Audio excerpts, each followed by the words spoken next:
Pastor, então vamos lá. Eu tenho a grata alegria de poder transmitir a palavra de Deus nesse momento.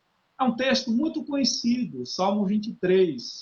Quem tiver aí com a Bíblia pode acompanhar. Eu quero ler rapidamente esses versículos. O Senhor é o meu pastor, nada me faltará. Ele me faz repousar em pastos verdejantes, leva-me para junto das águas de descanso, refrigera a minha alma, guia-me pelas veredas da justiça, por amor do seu nome. Ainda que eu ande pelo vale da sombra da morte, não temerei mal nenhum, porque tu estás comigo e o teu bordão e o teu cajado me consolam. Preparas-me uma mesa na presença dos meus adversários. Unge-me a cabeça com óleo, meu cálice transborda. Bondade e misericórdia certamente me seguirão todos os dias da minha vida e habitarei na casa do Senhor para todo o sempre. Palavra do Senhor, queridos irmãos e irmãs. A nossa temática é uma temática pastoral. Eu quero falar sobre a poimênica, sobre o cuidado pastoral. E nada tão maior, especial, do que trazer, nesse contexto que estamos vivendo, essa releitura de uma forma simplificada e pastoralmente assistida por algumas experiências à luz desse texto, principalmente no primeiro verso, o Senhor é meu pastor e nada me faltará. A palavra poimênica vem do grego, de poimenos, e aí é onde surge a ideia do pastor, do pastorado. Então, nós somos poimenos, nós somos cuidadores de vidas. E nesse texto nós temos o nosso supremo pastor.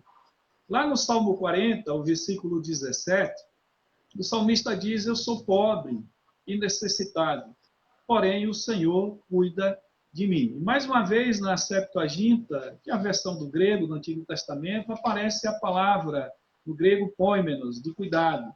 E aí eu fui dar uma olhada nos evangelhos para fazer uma apreciação do que é esse cuidado, uma percepção dentro do ministério de Jesus. E Jesus nos traz lá nas bem-aventuranças, logo quando ele diz, bem-aventurados são os pobres de espíritos, porque deles é o reino dos céus. Mateus é um judeu convertido ao cristianismo, por isso ele não fala reino de Deus. Quem fala reino de Deus é Lucas. Ele fala reino dos céus, em respeito ao nome de Deus. Porque no Antigo Testamento, todas as vezes que a Bíblia, quando lida por um judeu, aparece a palavra Yahvé, eles não repetem Yahvé, que quer dizer Deus, eles dizem Adonai, Adonai, meu Senhor, com muito respeito. E Mateus, ele tem uma profunda experiência de colocar na dependência de Deus esse cuidado das bem-aventuranças, registrado no Sermão do Monte, quando Jesus está ali com seus discípulos. E é muito pertinente falar da palavra pobre, porque a palavra pobre é regada de um cuidado. A Bíblia diz que Deus tem preferência pelos pobres, por aqueles que dependem exclusivamente da sua vontade. Uma percepção de Lucas, que tem uma visão mais sociológica, ele diz que todos os pobres são aqueles, embora a palavra pitokos no grego é utilizado para definir a palavra pobre, e ele tem uma interpretação sociológica. Ele diz que pobre é todo aquele que é desprovido de bens materiais, desprovido de uma ação social. E a gente encontra hoje no nosso país, em muitos países pobres, muitas pessoas sociologicamente empobrecidas.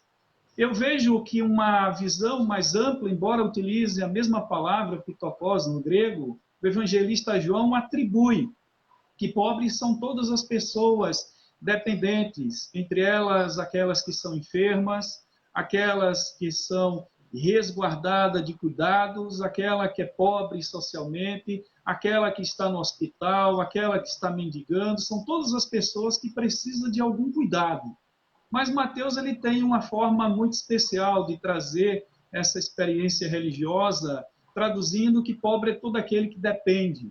E aí tem uma percepção do cuidado na releitura que tem na tradição da história do povo de Deus. E essa palavra ela é bem aplicada aqui quando a gente pensa, principalmente, e eu acredito que eu, você e a maioria dos cristãos sempre colocamos essa frase, nada me faltará. E quase que sempre a gente utiliza, dentro desse mesmo contexto, essa terminologia do faltará como uma coisa absoluta, nada faltará, em todos os sentidos. E aí eu gostaria de dizer para vocês, principalmente para a igreja, a terceira e a sétima de Manaus, que todas as pessoas que utilizam de uma forma mais literal, e para mim também corremos um risco muito grande de entender que todas as pessoas não podem passar por necessidades, não podem ficar doentes, não podem passar por qualquer desarranjo nas nossas economias, e às vezes quase que sempre a gente tem uma ideia de que nós estamos ali dependentes de Deus e nada faltará, não faltará carro, não faltará casa, não faltará saúde, e nada disso. Esse salmo ele traz uma grandiosa percepção do que seria dentro do cuidado, do pastoreio, daquilo que é resguardar das suas ovelhas pelo supremo pastor das nossas vidas, que é o nosso Deus. E ele tem um cuidado muito especial.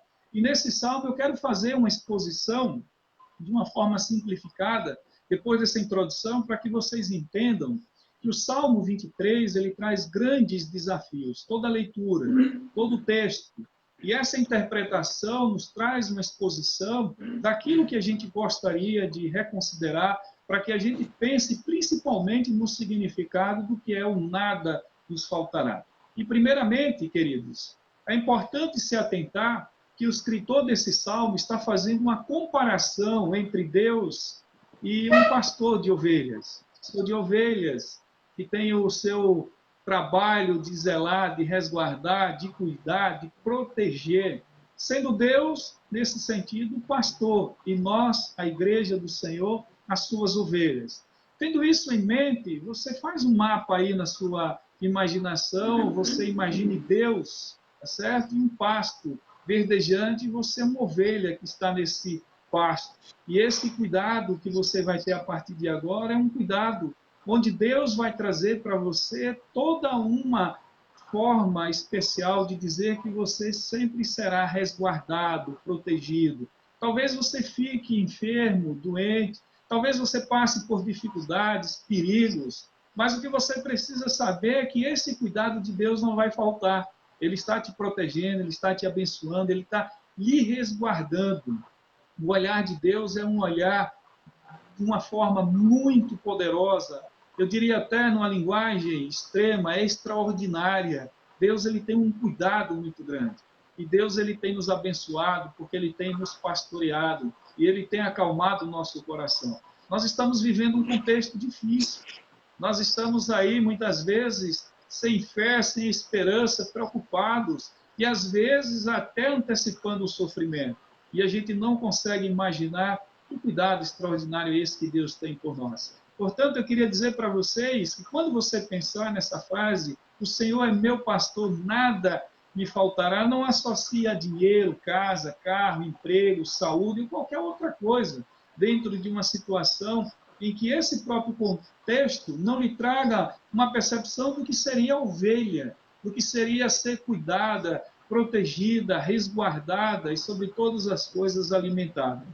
É um grande erro que nós, e a maioria das pessoas, é aplicar esse nada me faltará descrito no verso 1 do Salmo 23 no nosso cotidiano. E você deveria aplicar, assim como eu, no cotidiano, entendendo, enquanto ovelhas, e Deus enquanto pastor, como é que é esse cuidado? Deus é o Deus da provisão. O nosso Deus é um Deus que cuida.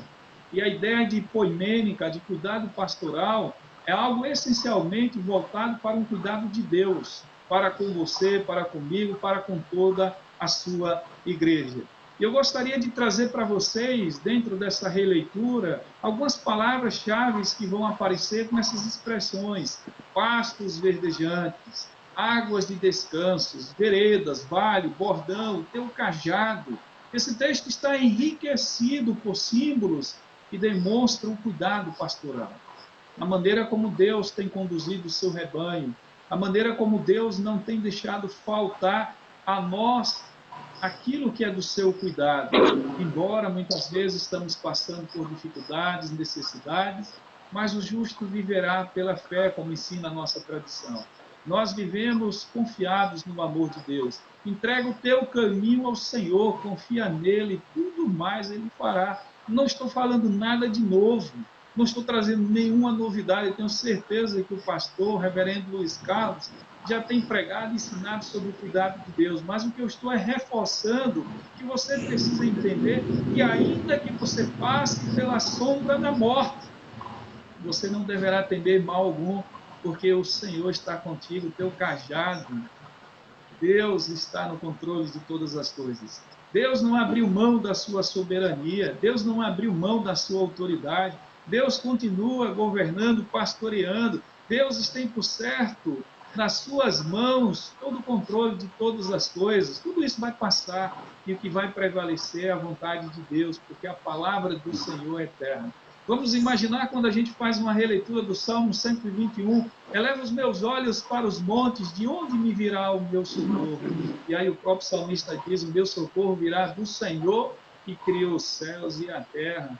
E aí eu digo assim, pastor Luiz Carlos, ele criou essa besteirinha, a terra, o céu.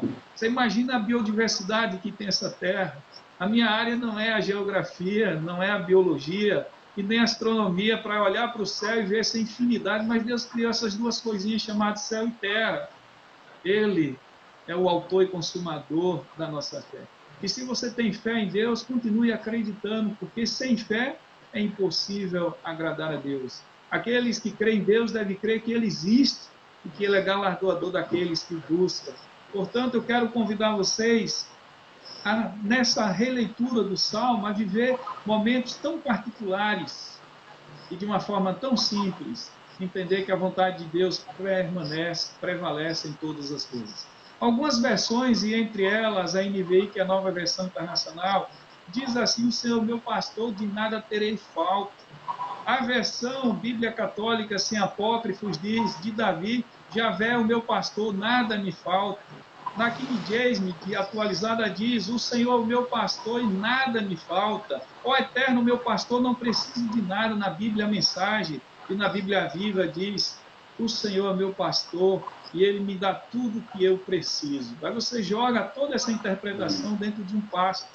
Aí você vai entender o cuidado que Deus tem, você vai delimitar aquela área verde, a cerca, você vai pensar no rio, você vai pensar nas águas tranquilas, você vai pensar no pastos verdejantes, você vai pensar na proteção de Deus, nesse cuidado, e mais do que isso, quando a gente lembra do pastoreio, nós estamos lembrando também de lobos, nós estamos lembrando ali dos perigos, nós estamos lembrando, sobretudo, de que Deus é o guarda de Israel, não dorme, não dormita, e Ele está sempre protegendo a todos nós. Veja só como é lindo, como é fascinante pensar nesse cuidado pastoral, nesse salmo. Quando o texto diz, o Senhor é meu pastor, eu fico pensando quando você diz assim, essa casa é minha. Quando você diz, esse é meu filho, minha filha. Você está falando com propriedade, você está dizendo que é seu, que é meu. Isso mostra que nós precisamos, nesse cuidado, pensar no relacionamento que nós temos com Deus. Ele é o meu pastor. O salmista estava dizendo, eu tenho uma intimidade, eu tenho um relacionamento, Ele é o meu pastor, Ele é o meu dono, Ele é o meu Senhor, Ele é o Deus da minha vida, Ele é o Senhor da igreja, Ele é o Senhor do nosso ministério, pastor Luiz Carlos. Amém. Ele é Senhor de toda a nossa caminhada cristã. Quando o salmista diz, nada me faltará, aí você pensa em algo tão semelhante àquilo que você, no momento, enquanto ovelha, você vai ter todos os suprimentos. Ele nunca vai deixar uma ovelha pastar sem ter fartura. Para isso é necessário que você vá ao campo, que você tenha uma ação generosa de entender que Deus é suprimento, mas Ele nos deu força, Ele nos ensinou a batalhar, Ele nos ensinou a sair da nossa zona de conforto e dizer, eu quero, em nome de Jesus eu vou, e assim eu posso, porque o nosso Deus vai suprir todas as nossas necessidades. O salmista continua dizendo, caminhar me faz por verdes pastos. O cuidado de Deus nesse relacionamento que nós temos no suprimento das necessidades é tão grande que Ele nos oferece, depois disso tudo, descanso. O que a gente faz quando a gente está sempre, nós que somos nordestinos, gostamos de nos alimentar bem, E quando a gente come, a gente sente o quê? Canseira. E ele diz, eu tenho um pasto inteiro para você descansar. Por isso ele me faz repousar, caminhar por pastos verdejantes. E aí eu fico fazendo um mapa mental na minha cabeça, pensando nesse cuidado, essa forma tão preciosa que Deus tem de manter o seu cuidado pastoral, esse cuidado que me resguarda com alegria de que eu estou seguro, que eu tenho um suprimento, que Ele me faz descansar, e mais do que isso, Ele guia-me mansamente pelas águas tranquilas. Olha, a gente passa por uma diversidade de problemas, situações, dificuldades, implicações. Às vezes o mar está revolto, as ondas estão impulsionando, a própria força do vento demonstra que haverá uma tempestade, mas a gente precisa confiar no nosso comandante. A última palavra vem do Senhor, Ele, a quem os ventos e tempestades obedecem à sua voz, Ele é o nosso pastor na pessoa do seu Filho. E aqui Ele nos traz algo tão semelhante àquilo que precisamos quando Ele diz, guia-me mansamente pelas águas tranquilas. Ele está trazendo refrigério, Ele está trazendo paz. Depois da tempestade vem toda a calmaria. É a garantia de que nós estamos no caminho certo, que Deus está no controle de tudo. Quando a gente pensa nesse mapa mental de olhar para esse pasto e olhar e perceber que Deus está nos conduzindo a um descanso, a um refrigério, aí Ele diz, refrigera a minha alma. Eu não sei se você tem passado por algumas dificuldades de saúde, mas quando eu penso em saúde, eu não penso apenas na saúde física. Quantas pessoas hoje estão aí necessitando de um refrigério para a sua alma? Estão ansiosas, estão antecipando o sofrimento, estão preocupados com aquilo que há de comer, com aquilo que há de beber, estão trazendo para si uma tristeza. E hoje a psicologia diz que há muitas pessoas que estão morrendo porque estão tristes, porque não há alegria, não há felicidade. E a gente aprende que o Senhor é a nossa alegria, Ele é a nossa força, é a estrela da manhã. O nosso Deus é o bom pastor e Ele nos traz a cura que precisamos. Ele nos abençoa, Ele é quem vai tratar com todo o nosso emocional, com todo o nosso psicológico e principalmente com as nossas preocupações. E o salmista diz, guia-me pelas veredas da justiça.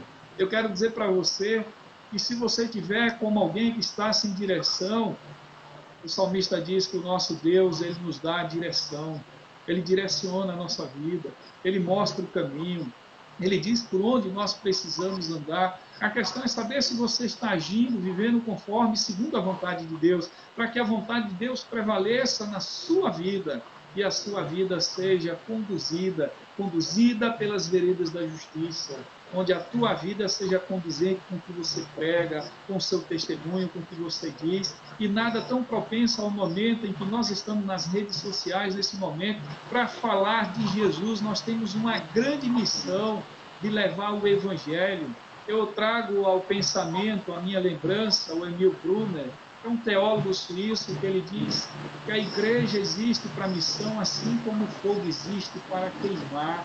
Então há uma missão, Deus não está ausente, Deus está no controle da história. Vamos usar as redes sociais pelas veredas da justiça para dizer que nós somos um povo santo, separado, agraciado pela presença de Deus, iluminado segundo a presciência da sua vontade, para dizer a esse mundo que Jesus Cristo é o Senhor da nossa vida, que Ele é o melhor de Deus para nós, que nós temos vida, vida em abundância, nós estamos alegres, felizes, porque o nosso Redentor vive. Por amor do seu nome, há um propósito, o fim último do ser humano é glorificar a Deus. Você está aí para glorificar a Deus. Você, igreja, terceira e sétima IPI de Manaus, e todas as igrejas aqui presentes, há um propósito, e esse propósito é glorificar a Deus com a nossa vida. O Senhor é o nosso pastor, nada nos faltará. E o maior propósito é por amor do seu nome. Por que não lembrar quando o salmista diz, olha, alegrei-me quando disseram, vamos à casa do Senhor. É para lá que todos vão alegremente, peregrinando, cantando, se alegrando. Nós não estamos presentes no templo, mas a igreja está viva, o templo está fechado, mas nós somos o templo sagrado do Espírito Santo. Alegrei-me quando eu soube que Luiz Carlos estaria ao vivo, porque ali sairia a palavra de Deus, Deus estaria sendo glorificado, porque esse é o propósito de estarmos aqui, glorificar e exaltar o nosso Deus eterno.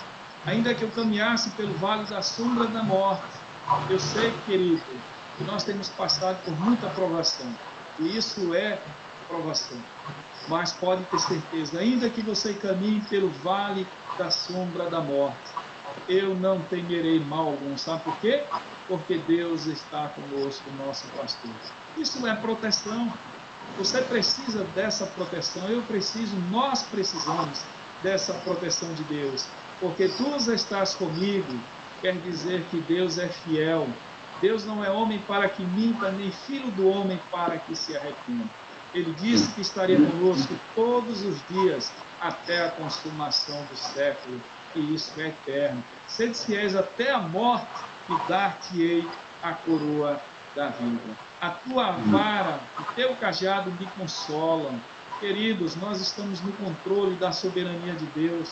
Eu quero dizer para você que ainda haja vista toda a disciplina do Senhor para a correção. Não pense na vara, no cajado, como algo que ameaça a nossa vida. Pelo contrário, Deus tem nos colocado no caminho certo. Nós é que temos desviado desse caminho com as nossas próprias paixões, vontades pessoais. Mas saibam que Deus tem preparado para nós uma mesa perante os nossos inimigos. E aqui eu chego ao final dizendo para você que isso é esperança. Mas não é esperança apenas na terminologia do termo esperança, mas é a esperança do verbo esperançar. E aqui eu trago, segundo Paulo Freire, uma ideia muito bacana sobre essa ideia do verbo esperançar. E ele diz, porque tem gente que tem esperança do verbo esperar. E a esperança do verbo esperar não é esperança, é espera. Esperançar é se levantar, esperançar é ir atrás, esperançar é construir, esperançar é não desistir, esperançar é levar adiante, esperançar é juntar-se com os outros para fazer sempre o melhor para o outro. Nós estamos aqui para a glória de Deus. Esperançar não é desistir, é ter fé, sobretudo porque o nosso Deus está conosco. E o nosso Pai Celestial é aquele que diz, unge a minha cabeça com óleo e Ele vai nos abençoar para todo o sempre. Digo mais para vocês e aqui eu finalizo, trazendo nessa conclusão. O que mais é valioso na nossa vida não é o que nós temos, mas principalmente quem está na nossa vida. E se você tem Deus, você tem tudo. O Senhor é o nosso pastor e nada nos falta. Que Deus, portanto, nos abençoe. Que Deus nos resguarde à luz da sua palavra e ilumine toda a sua igreja para ter esperança. Tudo vai passar, mas a vontade de Deus permanecerá para sempre. E foi Ele quem disse, não te mandei eu, ser forte e corajoso. Tudo isso passará. E assim nos alegraremos para a glória de Deus, porque o nosso Deus é o nosso pastor. Obrigado, pastor Luiz Carlos, pela oportunidade. Fico muito feliz. Que Deus abençoe toda a igreja aqui representada. Em nome do Pai, do Filho e do Espírito Santo. Ok. Eu que agradeço, pastor. Eu peço que o